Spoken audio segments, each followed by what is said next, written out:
Hello दोस्तों, स्वागत है आप सभी का हमारे यूट्यूब चैनल इंडियन क्लासेज के एक और शानदार वीडियो में। दोस्तों आज के इस वीडियो में क्लास 12 फिजिक्स के चैप्टर 1 वैद्युत आवेश तथा क्षेत्र का एक मोस्ट इंपॉर्टेंट टॉपिक गॉस के प्रमेय का अनुप्रयोग लेकर आए हैं। मेरे भाई ये बोर्ड एग्जाम की दृष्टि से बहुत ही महत्वपूर्ण टॉपिक होता है। गॉस के प्रमेय का अनुप्रयोग, या फिर इसे पूछ सकता है किसी रेखीय आवेश के कारण किसी बिंदु पर वैद्युत क्षेत्र की तीव्रता हेतु व्यंजक। अगर बोर्ड एग्जाम में टॉपिक पूछा जाएगा तो 5 नंबर के टॉपिक में पूछा जाएगा और बहुत ही महत्वपूर्ण होता है। ठीक ना, एक क्वेश्चन बदल कर दे सकता है, या फिर आपसे अनुप्रयोग पूछ लेगा, या फिर आप सबसे व्यंजक पूछ लेगा, पर दोनों का जो सॉल्यूशन होने वाला है एक ही है। ठीक ना, और मेरे भाई कोई टॉपिक छोड़ देना, पर ये जो गॉस के प्रमेय है इसको मत छोड़िएगा, क्योंकि ये बहुत ही महत्वपूर्ण है और हर साल पूछे जाने वाले प्रश्न है। तो मेरे भाई आज के इस वीडियो में गॉस के प्रमेय का अनुप्रयोग जो है एकदम आसान तरीके से सीखेंगे। अगर आप गॉस के प्रमेय की उत्पत्ति का वीडियो नहीं देखे तो डिस्क्रिप्शन में लिंक मिल जाएगा, जाकर देख लीजिएगा। तो मेरे भाई चलिए शुरुआत करते हैं, किस तरीके से करेंगे एकदम बारीकी से आप सबको बताएंगे।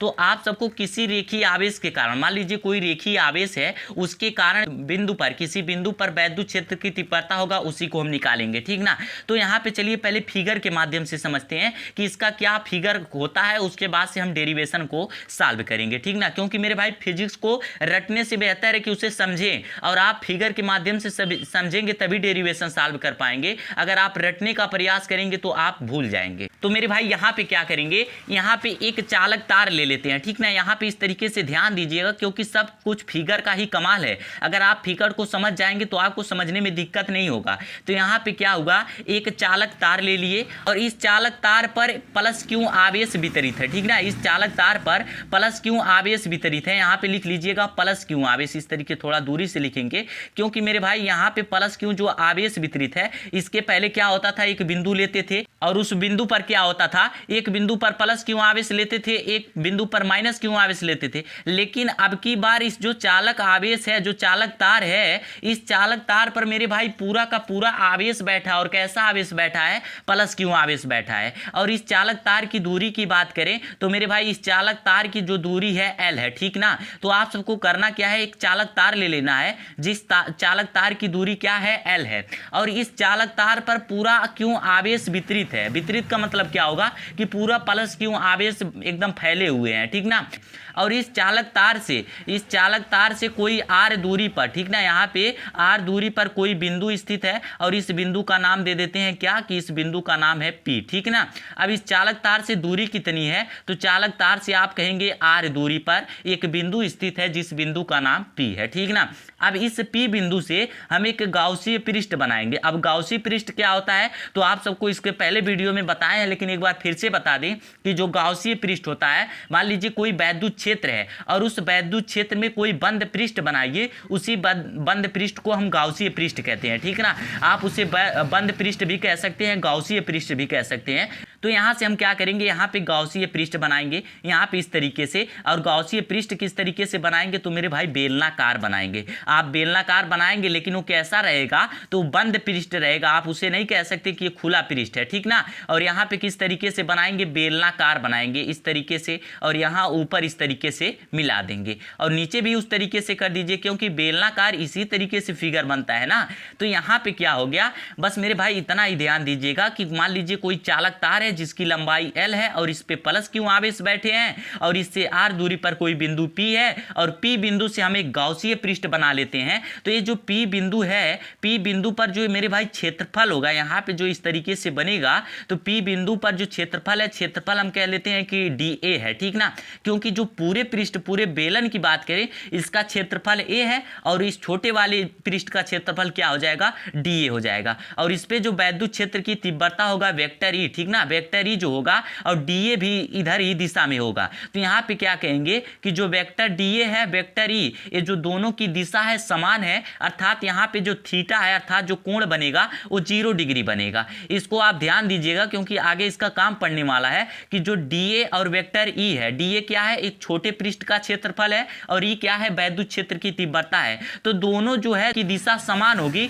अर्थात यहाँ पे थीटा मतलब 0 अंश का कोण बनेगा। बात समझ में आया कि नहीं आया। तो मेरे मेरे भाई अब क्या करेंगे, तो ये जो चालक तार के द्वारा r दूरी पर एक बिंदु P स्थित है, इसी बिंदु पर हमें वैद्युत क्षेत्र की तीव्रता निकालना है, ठीक ना, वैद्युत क्षेत्र की तीव्रता। और जो चीजें माने हैं उन चीजों को लिखना भी पड़ेगा। तो यहाँ पे वैद्युत क्षेत्र की तीव्रता निकालेंगे तो किसी एक क्या हो जाएगा, रेखीय आवेश घनत्व हो जाएगा। यही ना बोला है, किसी रेखीय आवेश के कारण, मान लीजिए ये रेखीय आवेश है, इसके कारण तो इस बिंदु पर वैद्युत क्षेत्र की तीव्रता होगा, उसी का व्यंजक निकालना है। तो रेखीय आवेश घनत्व को भी एक बार समझ लेते हैं। तो मेरे भाई रेखीय आवेश जो घनत्व होता है ना, यहाँ पे परिभाषा लिखे हैं कि प्रति एकांक लंबाई पर वितरित आवेशों की मात्रा को रेखीय आवेश घनत्व कहते हैं। इसको ध्यान दीजिएगा, कभी कभी बोर्ड एग्जाम में एक नंबर में पूछ लेता है कि प्रति एकांक लंबाई पर वितरित आवेशों की मात्रा को हम रेखीय आवेश घनत्व कहते हैं। और इसे किससे प्रदर्शित करते हैं, तो इसे लैम्डा से प्रदर्शित करते हैं। अब लैम्डा का चिन्ह किस तरीके से होता है, तो इस तरीके से लैम्डा का चिन्ह होता है। और लैम्डा इक्वल क्या हो जाएगा, इसी लंबाई पर, यहाँ लंबाई क्या हो जाएगा, एल हो जाएगा,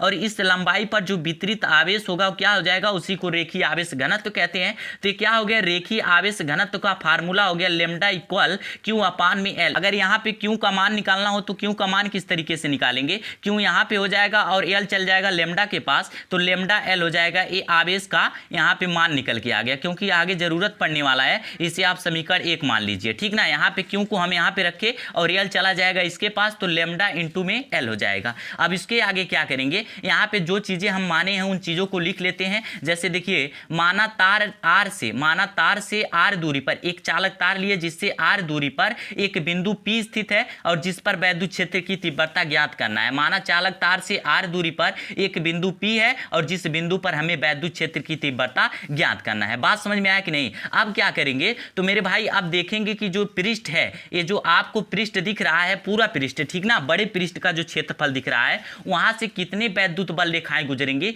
उसको हम ज्ञात करेंगे। तो वैद्युत बल रेखाएं किसमें गुजरती हैं, तो विद्युत फलक में आप सबको बताए थे कि पृष्ठ के क्षेत्रफल से जितनी वैद्युत बल रेखाएं गुजरती हैं उसकी संख्या को हम क्या कहते हैं, विद्युत फलक कहते हैं। और विद्युत फलक का फार्मूला क्या होता है, फाई ई इक्वल होता है, आपको समाकलन का चिन्ह लगा देना है, वेक्टर ई और इंटू में वेक्टर डी ए, ठीक ना। अब वेक्टर ई क्या है, तो वेक्टर ई है वैद्युत क्षेत्र की तीव्रता, और डी ए क्या है, बड़े पृष्ठ का जो क्षेत्रफल है ए है और छोटे पृष्ठ का क्षेत्रफल डी ए है। तो यहाँ पे ई हो जाएगा वैद्युत क्षेत्र की तीव्रता और इस छोटे पृष्ठ का क्षेत्रफल क्या हो जाएगा, डी ए हो जाएगा। तो यहाँ पर डी ए लिख दिए। और समाकलन का मतलब संपूर्ण। अब आप कहेंगे जब पूरे बड़े पृष्ठ की बात किया जा रहा है तो यहाँ पे छोटे पृष्ठ का क्षेत्रफल क्यों लिखा जा रहा है, तो यहाँ समाकलन के चिन्ह लग गया। समाकलन का मतलब होता है संपूर्ण, अर्थात ये छोटे पृष्ठ का क्षेत्रफल और बड़े पृष्ठ का भी क्षेत्रफल दोनों आ जाएगा उसी में, ठीक ना। तो फाई ई इक्वल क्या लिखेंगे, यहाँ पे फाई ई था तो फाई ई लिखेंगे और यहाँ पे समाकलन का चिन्ह लगाएंगे,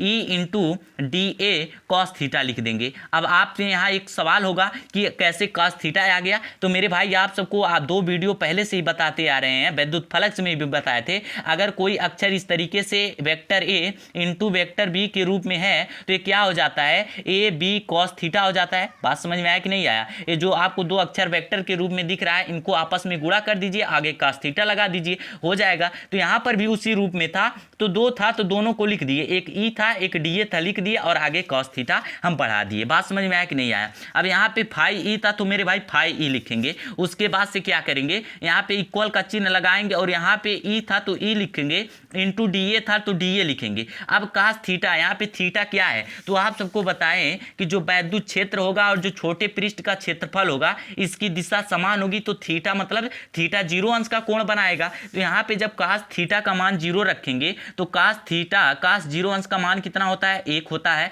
तो यहाँ पे इस तरीके से लिख लीजिएगा कि जब थीटा का मान 0 रखेंगे तो इसका मान 1 आ जाएगा और 1 का गुणा इसमें करेंगे तो कोई प्रभाव पड़ेगा नहीं, ठीक ना। तो इसको यहीं पर छोड़ देंगे। अब फाई इक्वल क्या हो जाएगा, यहाँ पे ई को हम जब बाहर निकाल देंगे तो समाकलन के अंदर क्या बचेगा, डी ए बचेगा, ठीक ना। अब डी ए क्या है, तो छोटे पृष्ठ का क्षेत्रफल है और समाकलन का मतलब संपूर्ण पृष्ठ का क्षेत्रफल हो जाएगा, ठीक ना। तो मेरे भाई अगर संपूर्ण पृष्ठ का क्षेत्रफल की बात किया जाए तो यहाँ पे क्या है, पूरे पृष्ठ के क्षेत्रफल, तो पूरा पृष्ठ क्या है, बेलनाकार है। तो अगर हम बेलन के क्षेत्रफल की बात करें तो मेरे भाई बेलन का क्षेत्रफल क्या होता है, 2 पाई आर एल होता है, ठीक ना। तो यहाँ पे मेरे भाई क्या लिखेंगे, यही चीज है ना, यहाँ पे डी ए है तो डी ए क्या है, डी ए छोटे पृष्ठ का क्षेत्रफल है और समाकलन लग गया तो समाकलन का मतलब संपूर्ण, अर्थात संपूर्ण पृष्ठ का जो क्षेत्रफल होगा। तो संपूर्ण पृष्ठ क्या है, एक बेलन है, तो बेलन का हम क्षेत्रफल जानते हैं 2 पाई आर एल होता है, ठीक ना। तो यहाँ पे यही चीजें हम लिखेंगे, जैसे समाकलन डी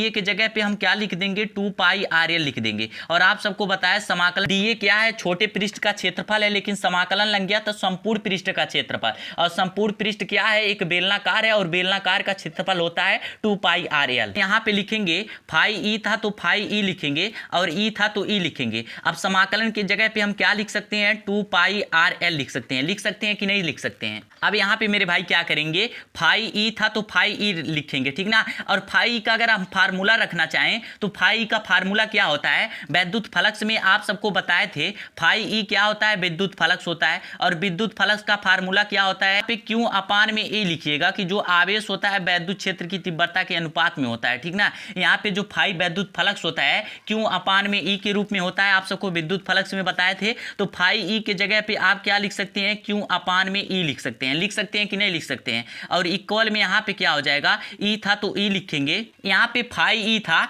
तो फाई इक्वल क्या हो जाएगा, क्यू अपान में एफ साइन नॉट होता है। तो फाई ई का जब मान रखेंगे क्यू अपान में एफ साइन नॉट, तो इक्वल क्या हो जाएगा, ई था ई लिखेंगे, और 2 पाई आर एल था 2 पाई आर एल लिख दीजिए। अब यहाँ पे क्यू क्या है, आवेश है, तो आवेश इक्वल यहाँ पे मान निकालें, आवेश इक्वल क्या होगा, लेमडा इंटू एल होगा। यहाँ पे मान को रख देते हैं, ठीक ना। यहाँ पे जब मान आप रखेंगे तो यहाँ पे क्यू का मान निकाले हैं लेमडा यहाँ पे इस तरीके से बनाएंगे, और इंटू में एल था एल लिखेंगे, और नीचे क्या है, एफ साइन नॉट है तो एफ साइन नॉट लिख देंगे, ठीक ना। और इंटू में इक्वल में क्या है, ई इंटू में 2 पाई आर एल है, 2 पाई आर एल लिखेंगे। अब मेरे भाई यहाँ पे एल दिख रहा है, यहाँ पे एक एल से एक एल क्या करेंगे, कैंसिल कर देंगे, ठीक ना। अगर यहाँ पे इंटू में है तब एल से एल काटे हैं, अगर यहाँ पे प्लस में रहता तो नहीं काटते, क्योंकि ये इंटू में रहने का मतलब क्या है, एक ही पार्टी की सरकार है। अगर प्लस में रहता तो अलग अलग पार्टी की सरकार हो जाती, नहीं काट सकते, तब देखते कौन चीज कॉमन है उसको काटते। तब यहाँ पे क्या बचा मेरे भाई, लेमडा बचा, और नीचे क्या बचा, एफ साइन नॉट इक्वल में क्या हो जाएगा, ई इंटू में 2 पाई आर बचा, ठीक ना।